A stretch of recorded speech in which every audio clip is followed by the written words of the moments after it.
박지원 외교부 장관의 발표 듣고 오셨습니다. 앞서 언론에서 많이 거론됐던 내용들이 나왔습니다. 재단, 지금 현재 행안부 산하에 있는 재단이죠. 재단에 우리 국내 기업들이 출연을 하고 그 돈으로 피해자들에게 배상하는 방안이 오늘 발표가 됐습니다. 일단 전반적으로 어떻게 평가하시는지 좀 들어보겠습니다. 예, 그 한일 관계 개선을 해야겠다 하는 그 의지를 다시 한번 보여줬다고 생각은 해요. 그럼에도 불구하고 외교적인 사안은 상대가 있기 때문에 일본 측과의 협의를 통해서 우리 측에 유리한 방향으로 이끌어내렸으면 좋지만 현실적으로 어려운 측면이 있기 때문에 정부의 고뇌가 녹아 있다고 생각이 되고요. 가장 중요한 것은 무엇보다 중요한 것은 피해자와 유족들의 입장을 어떻게 보듬고 갈 것이냐, 혹은 그들의 아픔을 어떻게 정부가 같이 할 것이냐 하는 것인데 박진 장관 말씀하신 것처럼 몇 차례에 걸쳐 유족과 대표들을 그 피해자들을 만났고요. 또 민간협의회를 통해서 관련 전문가들의 의견도 수렴했던 것도 사실이에요. 근데 그것으로 충분하냐 하면 그렇지 않다고 생각해요. 네. 앞으로 정부가 더 그런 노력을 좀 했으면 좋겠다라는 생각이 들고요. 또 일본에 대해서는 우리 정부가 할 수 있는 최선의 노력은 했으니까 그에 대해서 성의 있는 조치를 좀 해야 하는 것도 사실이에요. 그렇기 때문에 뭐 일본 정부가 구체적으로 어떤 내용을 발표할지는 모르겠습니다만 예. 그런 내용을 감안해 보더라도 조금 전향적으로 일본이 국제사회에서 책임 있는 국가라면은 좀 전향적인 발표를 좀 해줬으면 좋겠다는 그런 생각이 듭니다. 예. 피해자들이 이번 안을 받아들이지 않으면 어떻게 되는 건가요? 글쎄요, 그 참 어려운 얘기인데요. 예. 박진 장관 말씀하신 것처럼 피해자와 유족들을 만나보니까 동의하는 분도 있다. 근데 전부가 동의하고 있지는 않아요. 그렇기 때문에 실제로 현재 그 대법원에서 확정 판결을 받은 피해자와 유족들이 전부가 아니거든요. 네. 현재 소송을 중에 있는 분들도 계셔요. 그렇기 때문에 넘어야 할 산들은 정말 많은데 예. 이 한 분 한 분의 의견 전부 모아가지고 공통된 것들을 마련하기 참 어렵다. 조금 그런 의미에서 본다면 정부가 앞으로 커다란 과제에 직면해 있다 이렇게 말할 수 있을 것 같아요. 그 핵심 중에 하나일 것 같습니다. 피해자들이 배상안을 받아들일지 말지를 고민하는데 핵심이 될 수도 있을 것 같은데 일제강제동원 피해자 지원 재단에 일본 피고 기업들이 만약에 출연하지 않는다면 어떻게 되는 겁니까? 글쎄요, 의미가 저는 있습니까? 뭐 그거를 가정해서 말씀드리긴 좀 어려운데 일본 언론에 보도되고 있는 바에 의하면은 피고 기업이 아니라 피고 기업이 포함되어 있는지도 아직 확실하지 않습니다. 계단nen이라고 우리 정경련에 해당하는 계단nen에서 기금을 좀 조성해서 미래지향적인 그 사업을 하는 기금을 마련하는 곳으로 뭐 청년 기금으로 그런 얘기가 있더라고요. 그래서 그것이 현실적으로 일본 정부의 안으로 발표될지는 아직 더 두고 봐야 하지만 그렇지만 무엇보다 중요한 거는 그 기업 피고 기업들 일본 제철이나 미쓰비시 중공업도 그 재단에 기금을 출연하는 걸 포함해서 우리 정부에 조금 더 혹은 우리 그 국민들의 요구 바람에 조금 더 가까이 가는 모습을 보여주는 것이 필요하지 않을까 하는 생각이 듭니다. 예. 일단 일본 정부의 입장도 나올 것으로 예상이 되는데 물론 그 내용이 어떤 것이냐도 굉장히 중요하겠습니다만은 발표하는 주체가 누군지 그리고 그 형식도 중요할 것 같은데요. 어떻습니까? 그렇죠. 뭐 가장 우리의 입장에서 뭐 중요한 거는 총리의 담화의 형태로 발표하면 좋겠지만 담화를 발표하기에는 각이라는 또 형식적인 절차를 또 밟아야 하기 때문에 그렇지는 않을 거예요.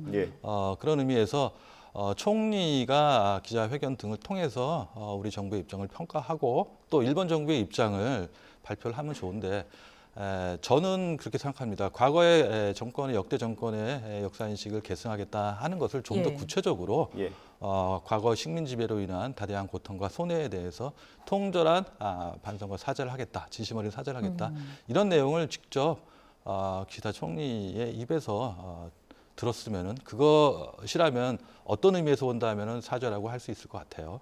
예, 그 기시다 총리가 오늘 의회에서 저런 얘기를 했나 봐요. 지금 그래픽으로 보여드리고 있는데 역대 내각의 입장을 전체적으로 계승, 앞으로도 이어가겠다. 그래픽 한번 띄워주실까요? 이걸 오늘 의회에서 이런 발언을 했다고 합니다. 그 참여연 예산위원회에서 이런 얘기를 했다고 합니다. 아까도 제가 잠깐 언급을 했습니다만 2015년 8월에 나왔던 아베 담화 혹은 2015년 12월에 있던 위안부 합의 때도 우리가 불만을 가졌던 게 아베 총리는 실제로 자기의 입에서 그런 말을 하지 않았어요. 일본 정부의 책임을 통감하고 반성과 사죄하겠다는 말 하지 않았어요. 예. 2015년 위안부 합의의 경우도 당시 외상이었던 기시다 외상의 입을 통해서 간접적인 거였거든요. 예. 근데 그런 의미에서 본다면은 우리한테 좀 불만족스러운 조금 뭔가 앙금이 남아요. 예. 그렇기 때문에 어려운 계기를 양국 정부가 찾았다고 한다면은 저렇게 두루뭉실한 표현이 아니라 그 과거의 담화 속에 포함되었던 내용을 직접 기시다 총리의 입을 통해서 발표를 하는 게 바람직하다고 생각합니다. 그러니까요. 이게 앞으로도 또 직접적인 표현의 사과, 사죄 표현이 나오지 않는다면 또 반발 불러올 가능성이 있는 거죠. 그럴 가능성이 있죠. 우리의 입장에서 본다면 혹시 특히 피해자와 유족의 입장에서 본다면 중요한 게 네. 일본 정부가 기업의 사죄와 네. 그다음에 보상금, 배상금을 지급하는 것이었는데 예. 어느 한쪽도 일본이 아무것도 하지 않았다 한다면은 일방적으로 우리 정부가 예. 이끌려갔다는 그런 비판과 더불어서 모든 게 양보해서 네. 일본은 실제로 잃은 게 없다. 네. 우리만 잃었다 하는 그런 비판에 직면할 수 있거든요. 네. 그런 의미에서 피해자와 유족들의 마음을 보듬어 가기 위해서는 조금 한계가 있어요. 예. 그 김대중 오부치 선언의 핵심이 과거를 직시하고 미래지향적인 관계로 나아간다는 거 아니겠습니까? 그렇습니다. 근데 그 기시다 총리가 오늘 국회의회에서 한 발언만 보면 이걸 가지고 과거를 직시한다라고 판단할 수 있을까요? 이제 구체적으로 좀 더 지켜봐야 합니다. 김대중 오부치 선언의 핵심은요. 그 말씀하신 대로 과거에 대해서 이제 좀 여기서 문제를 좀 해결하자. 그 미래지향적인 관계라는 측면에서 본다면 이런 말씀을 했어요. 그러니까 역사의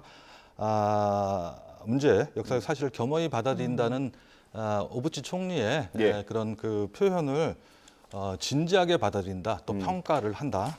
그리고 불행한 역사를 극복하고 화해와 설린 우호 협력에 입각해서 미래지향적인 관계를 발전시켜가는 것이 시대적인 요청이다 이런 말씀을 하셨어요. 네. 그러니까 이 후자의 경우가 이제 미래지향적인 거에 방점이 찍혀 있다라고 예. 본다면은 김대중 오부치 이 공동선언은 사실상 진보 정권 때 발표된 것이지만 지금의 보수 정권 혹은 한일 어느 정권이라도 계승할 수 있는 그 정신 그 자체를 계승할 수 있는 좋은 한일 관계에서 이정표적인 그런 선언이라고 말씀드릴 수 있을 것 같아요.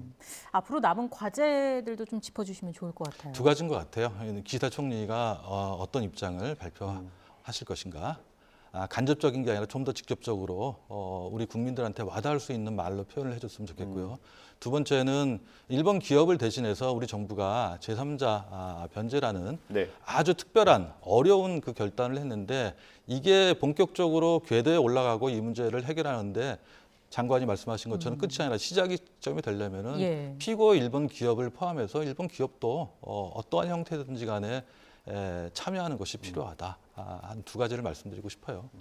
알겠습니다. 우리나라와 일본 정부의 협상 결과가 조금 전에 발표가 됐습니다. 내용 정리 위주로 해드렸고요.